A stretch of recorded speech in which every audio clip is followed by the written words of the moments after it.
All right, one of two things is true. Either one, eventually, given enough time, luck will even itself out, in which case the Kraken are definitely stockpiling some good luck for later in the season with how things have been going here early on.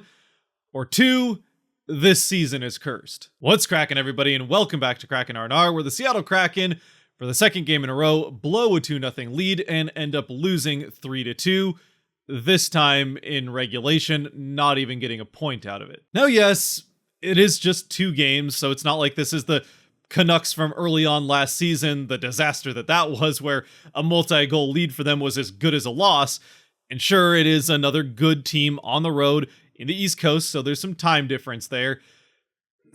But still, it's another 2-0 lead that they had this time as late as midway through the second period that they once again find a way to give up. And no matter how that ends up happening, you can't let that happen this consistently. With that having been said, we might as well jump right into the game, where actually the Kraken do start on time in this one. Yeah, they've been having some good first periods pretty consistently, but they have had to weather the first minute or two to get to good first periods the rest of the way in the last couple of games. This time that wasn't the case. It was the Kraken who get the first, I think, 5 shots on goal of this game, and in fact, Florida doesn't even get a shot attempt until 3 or 4 minutes into the first period. Eventually, though, they do find their legs and start to turn that momentum around against the Kraken kind of midway through the first. And it's actually against that flow of play that the Kraken end up getting on the board first. And it comes on a rush chance for McCann that's set up by Borgen throwing the puck from kind of the top of the faceoff circle in the Kraken end right through the neutral zone. Yanni Gourde gets a nice tip on it to get the puck cleanly to McCann right in the corner by the blue line. From there, he does the rest, carries it all the way up to the net on kind of a partial break, makes a nice move on Bobrovsky, and throws it in backhand into the back of the net to give him his 4th of the season. Borgen picks up his 3rd assist and Gourde his 1st. So thankfully, a pretty good start for the Kraken, and although both teams would get their chances throughout the rest of this first period, it's played pretty evenly. In fact, not long after this goal happens, both teams trade pretty good scoring chances at either end. No more scoring happens, though, in the rest of this first period, including a Kraken power play that really goes absolutely nowhere. The Kraken continue to have trouble getting set up in the offensive end once the puck leaves the blue line for the first time. They don't, again, get a shot on goal. I'm not sure they got a shot attempt even for that matter. Certainly nothing that got close to the net. And actually, while we're on that subject, this was one of the rare games in really the history of the Kraken here early on in their 3rd season of existence that it seemed like coming in, the Kraken were actually going to have the advantage when it came to special teams.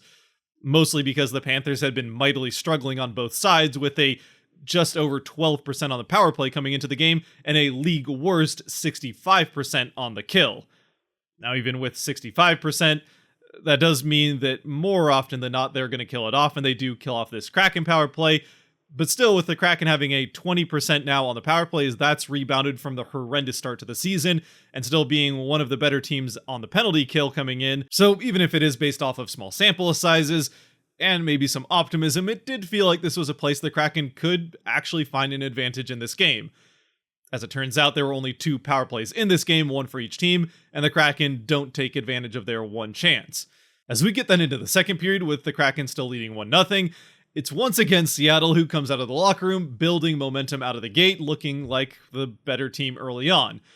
However, this time, kind of as was the case really, especially in the 3rd period, but both the 2nd and 3rd of the game in Carolina, they're just not able to create a lot of offense out of the pressure they're getting in the offensive end or occasional rush chances. In fact, while they do get a handful of shot attempts, I'm pretty sure they only end up getting 3 shots on goal in this entire second period. So eventually, with that being the case, it shouldn't be surprising that Florida does start to take momentum back after a few minutes into the second. Once again, though, just like in the first period, the Kraken managed to score against the flow of play not long after Florida starts to build that momentum. And this time it doesn't come off of a rush. It actually is a chance where the Kraken get at least a cycle in the offensive end before eventually the puck ends up on the stick of Jaden Schwartz up by the blue line. He fires off the shot, and with the hot stick that he's had early on in this season, kind of the one Kraken player, I guess, other than McCann, so one of 2 Kraken players that you can say that about. But this shot does find the back of the net, and it finds the back of the net off of a nice tip out in front by Eli Tolvanen to go through the 5-hole of Bobrovsky and give the Kraken the 2-0 lead. Tolvanen, who's really played very well for the Kraken over these last couple of games, actually almost better in the defensive end than the offensive end, but even with that good defensive play, he's still one of really a handful of Kraken players who are more than due to start getting some to go for them. He does get that first one of the season here, so hopefully that opens the floodgates for him. The Kraken could really use a couple of these guys to start getting some bounces going their way. Just the team in general not having a lot of luck, but we'll be getting to that.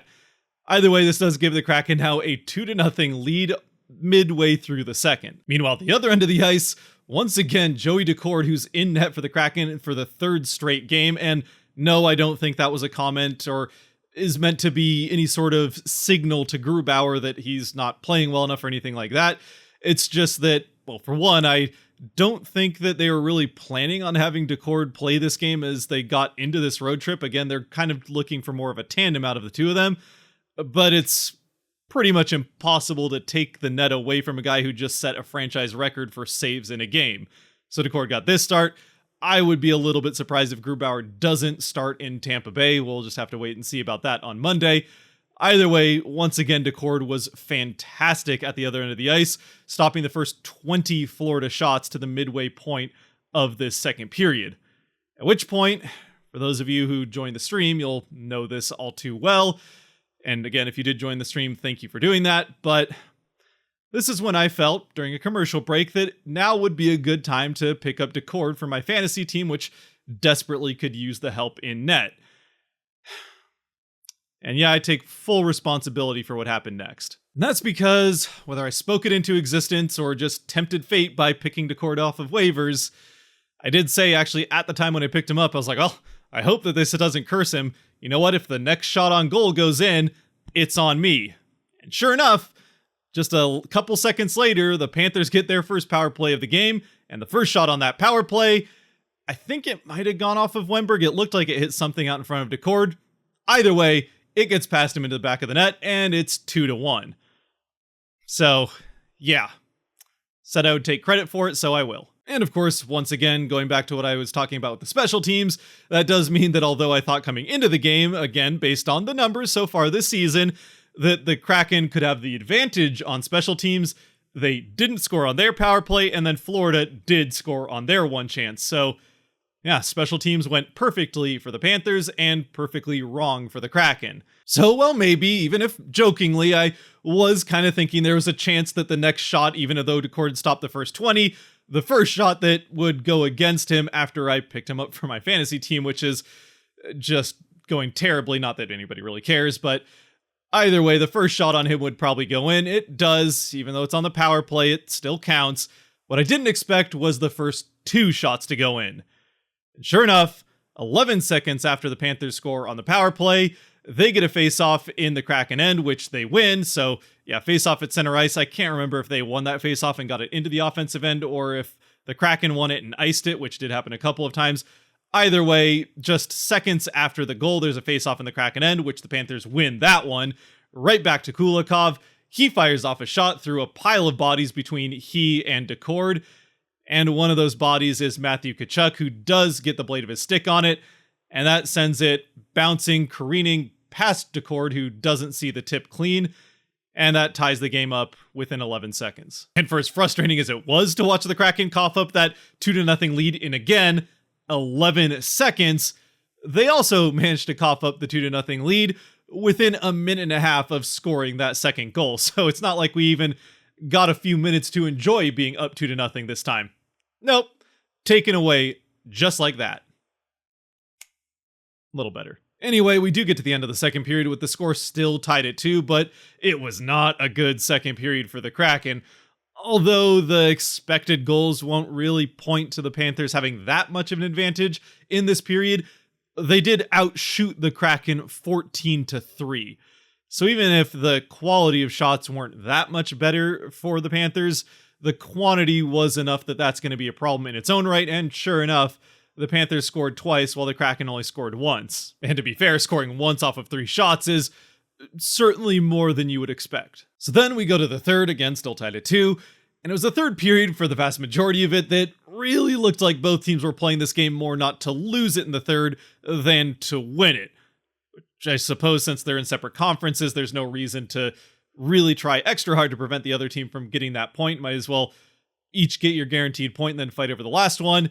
Unfortunately, however, we never end up getting to overtime. The Kraken never get that third chance in 3 games to win it at 3-on-3, where even if they just lost in Carolina at 3-on-3, generally they've been pretty good over the last season plus. And that's because we get into the final minutes. In fact, I think it's just as we cross the 6 minutes left time mark in this game. It's Mahura with the puck for the Panthers. I think even on his side of the center ice line, he just throws it along the glass, along the boards into the Kraken end, really not looking for much of anything other than a chance to go off and change or get in on the forecheck. Either way, no matter what his intentions were specifically with this dump in, there's no way, given 100, 1,000, 10,000, heck, maybe even 100,000 chances of trying this intentionally, that he could get to have happen what happens next. Because as this puck is just typically harmlessly sliding along the glass through the corner and down behind the net, where Decord goes to play it like any goaltender in the NHL or even AHL for that matter would, playing as the third defenseman and decreasing the chances by getting to this puck and passing it to one of his teammates of the Panthers getting it on the forecheck. As Decord gets behind the net, and not only behind the net, but the second that he looks over his other shoulder to see who's coming on that side so he knows what to do with the puck when he gets it, that's when the puck hits something along the glass in the corner. I don't know if it was one of the little connectors that connects the sheets of plexiglass, or if it was the little gap in the boards where the door opens. It hits something and not only bounces in an unpredictable way away from Decord, who's now out of his crease behind the net, but also in a way that it goes not towards a Kraken defenseman with Larson right there, Dunn's also in the vicinity, but no, it goes out in front of the now wide open Kraken net, and also manages to settle itself down and just slide along the ice so that Cousins, who's going to be the easy first one to it, can just whack it with the backhand into the net to give the Panthers the lead, which they would never surrender. And look, I get the position, and to be perfectly honest, it's the one that I hold about this game as well, that the Kraken put themselves in a position to lose this game by giving up that 2-goal lead with those 2 goals in 11 seconds. Even if one of them was a bit of a weird bouncing puck off of a tip, so there was some luck involved there, still they gave up that lead and allowed this weird, wacky bounce to end up being the one that decides the game. Even with that being said, this is one of the most unlucky for the Kraken or lucky for the opposing team bounces that I have seen in any Kraken game to any point. In fact, I don't think I've even seen a bounce this fortunate for the Kraken happen in their favor. And I also know that because this is the game-winning goal especially, and will be therefore the one that a lot of people focus on, there are going to be people who want to blame this game on Decord for not just staying in his own net with a tie game in the third period. And while I can grant you that Decord does leave his net a lot more than the vast majority of goaltenders in the NHL to go play the puck, and again, I will continue to say that I like that he does that because he does it well, in a lot of cases benefiting his team by being able to play like a third defenseman in some cases. This is not one of these instances where he's going out of the net because he just does that more often. This is very much a play that the vast majority of goaltenders would make. In fact, unless a guy's missing a skate blade or has a broken leg, just about every goaltender is going to go behind the net in this case to stop the puck and again help prevent a successful forecheck for the opposing team, especially seeing that Cousins was coming in on one side of the net and that he has Larson to pass to on the other side of the net. This is just, again, one of the worst bounces, most perfect bounces for the Panthers, but one of the worst bounces you could possibly imagine, especially given the situation for the Kraken. Now, even after this one goes in for the Panthers, there still are 5.5, closer to 6 minutes left in the game that the Kraken could still end up scoring to tie this one up and send it to overtime, or heck, maybe even score twice and end up winning it. After all, the Panthers scored in 11 seconds, so why not? But obviously, as you know from seeing the final score, and because I already said they didn't end up scoring again, this one does end 3-2. That said, the Kraken do make a pretty good effort and nearly score on a couple of occasions with the empty net. They go empty net with about a minute and a half left, get a couple of good feeds towards the net as they get set up in the offensive end. They just can't get that one bounce to even get, I don't know, half or a third the amount of luck that the Panthers got with their third goal. There was actually one that was bouncing around in front of an empty net as Bobrovsky was down and out that just would not go. It landed, I think, right under Bobrovsky as he was rolling over, trying to panic, find the puck. Either way, the Kraken just have no manner of luck in these final minutes, and they end up losing this one 3-2. Now, as we wrap things up with this game, I'm not going to go out there and say that this was a game the Kraken should have won and only lost because of an unlucky bounce. It was, in the end, a very evenly played game between two, I think, good teams. Just the luck happened to go in the favor of the Panthers, and when a game is played this evenly, a little bit of extra luck is usually all a team needs to make the difference. Unfortunately, it happened to come in regulation, and the Kraken couldn't even get that one extra point through overtime. And with the way this Kraken season has started, it's a point that they desperately could have used, and now sets up for a game in Tampa Bay against a team that they've never beaten in their 2 years of existence, where they could really use some points and not drop now to what would be then 2-6-2. I suppose then ultimately with this game, it's the kind of game where if it had come, say, mid-season last year where things were going well for the Kraken, it wouldn't have been nearly as frustrating as an outcome as it feels right now. Because again, it's a game that honestly, I think the Kraken played well for the vast majority of it. Sure, they made their mistakes, and well, I mean, most teams are going to make mistakes over the course of a game, and that's what leads to the first two goals. But with the season going the way it is for the Kraken, to lose these games that they otherwise play well and then just don't get the same kind of bounces as the opposing team, obviously you still have to take advantage of those bounces and be in position like Cousins was there. But it makes it more frustrating when it's, again, a small sample size at the start of the season, and it just seems like these bad bounces are adding up, and eventually it's going to make this team more and more desperate and cause them to make more mistakes, and hopefully things don't end up snowballing from there. I don't know, maybe that's reading into it a little bit too much.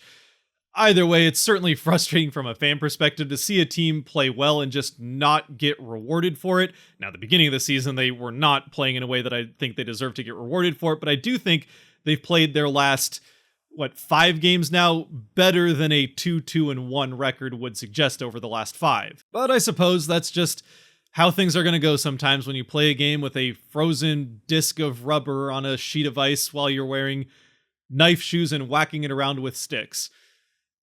Bounces are going to happen, and you're going to go through periods of bad luck and periods of good luck. Just the Kraken are now in a spot where they could really use a period of good luck to go their way. Especially for guys like Matty Beniers, for example, who has yet to score this season. Otherwise, Kraken 3 stars. Again, if you want to be a part of helping decide Kraken stars, you can support the channel a little bit more than you already are by watching this video at this point and using some of the free buttons down below. By using the link that goes to Patreon and helping support financially, you can help decide Kraken 3 stars there. With the 3 stars, the first one, I don't know if it's clear, but I think Will Borgen was the decidedly best Kraken player in this game. He does get on the score sheet with the assist on the McCann goal, but he was fantastic. A 200-foot game from him, really all game long. The only bad moment for Borgen in this game was something that I actually forgot to mention. Towards the end of the second period, the Panthers did actually score to make it 3-2, and Borgen got a bit skated around for that to be, I think it was a Verhaeghe goal, a nice shot from Verhaeghe over the shoulder of Decord and into the top of the net. However, that one got called back because there was an offside as Verhaeghe got the puck while he was still in the offensive end before he had gotten across the blue line. It was a clear offside, so yeah, I forgot to mention that in the second period. But other than that, which ended up getting wiped off the board and never technically happened anyway, Borgen had a pretty good game, so I'll give him the first star. The second star, I mean, I'll be honest, I want to give a star to Decord because I think he played really well in this game. I think second star, though, I'm going to go with Jared McCann. He obviously got the Kraken on the board first with the goal, but he also had a pretty good game. Otherwise, I mean, sure, he's on both special teams units, and that didn't go particularly well, but I think McCann had a good game. And then the third star, although, again, I still kind of want to give it to Decord, I think I'm going to go with Alexiak here with the third star. Gord also had a fantastic game, really played well in this one, and was mentioned on Patreon, so Gonna go against the grain for the third one here and go with Alexiak. Partially is kind of a body of work. I mean, I think he was absolutely one of the 5 best Kraken players on the ice this game, but he has been quietly having a very good season so far. Still a small sample size, but he's been maybe the second best defensive defenseman the Kraken have had to Larson so far, and the Larson-Dunn pair had a tough game in this one. Really kind of the one sore point I would say for the Kraken in this game would be the Larson-Dunn pair. But Alexiak, even if he hasn't been getting on the scoring sheet all that much, what he's doing defensively and even creating some offensively, even if it hasn't led to goals necessarily, but getting chances offensively, Alexiak has had a quietly, I think, very good start to the season. Anyway, with that being said, let me know what you thought about this game down in the comment section below. Again, if you joined for the stream, thank you very much for doing that. It was a little bit of a quieter stream, but that's all right. If you haven't already, I normally don't push subscribing too much, but I am right around 70 to 80 subscribers below the Florida Panthers. So if you want to help the Kraken, at least help the channel and the Kraken get something out of this game, then maybe we can pass the Panthers in subscribers. Otherwise, general thoughts about the game, who your 3 stars would be, down below. And until next time, where hopefully the Kraken can get their first franchise win against the Lightning in Tampa Bay. Stay safe out there. Be good to each other. God bless, and go Kraken.